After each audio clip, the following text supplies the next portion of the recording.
Félix voit le connard total que Raphaël est dans l'autre monde. Olivia, la femme de sa vie, existe et est bien là. Ses priorités ne sont pas bonnes. Il sort alors une pile de lettres. Depuis 3 ans, il écrit à une femme chaque mois, sans jamais les envoyer. Son ex, Morgane.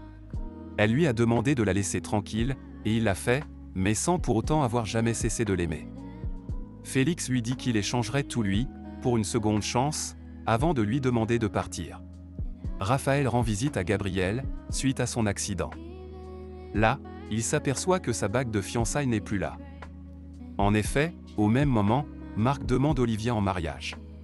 Raphaël tente de l'appeler, mais elle ne répond pas. Il lui donne rendez-vous au banc près du lycée. Elle le retrouve le soir même. À sa main, la bague. Elle s'excuse, mais Marc est sa vie depuis longtemps. Elle aime Raphaël et regrette de ne pas s'être connue il y a 10 ans. Là, ils fond en larmes. Il a tout perdu. Raphaël reprend un peu le rythme de la vie de l'autre Raphaël. Il décide aussi de prendre les lettres de Félix et de les donner à sa destinataire, Morgane.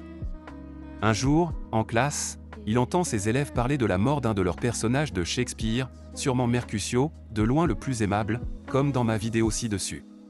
Il comprend alors ce qu'il doit faire, et le moment exact où il a trahi Olivia.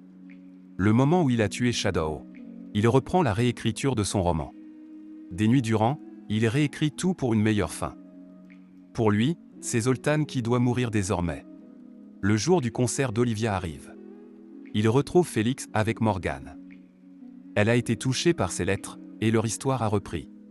Raphaël dit au revoir à Félix, qui le remercie et le prie d'être plus sympa avec son double, devant une Morgane un peu perdue. Il retrouve ensuite Olivia. Elle est bouleversée en le voyant. Il lui promet de la laisser tranquille, mais lui demande une seule chose, lire son manuscrit. Elle accepte, et l'invite à son concert. Il est persuadé qu'après la lecture, il retrouvera sa vie comme avant. Mais durant le concert tout change. Face à lui, il y a une Olivia totalement accomplie. Il comprend alors les sacrifices qu'elle a faits pour lui. Tous. Le concert est sublime. Il ne peut pas lui enlever ça. Il retourne à sa loge, reprend son manuscrit, puis le jette. Il préfère la savoir heureuse et accomplie, et accepte de disparaître si tel est le prix. C'est alors qu'une main l'arrête. Olivia. Elle aussi l'a choisi. Il ne retournera pas dans son monde, mais fera tout pour être le sien. Fin. J'ai adoré faire cette vidéo.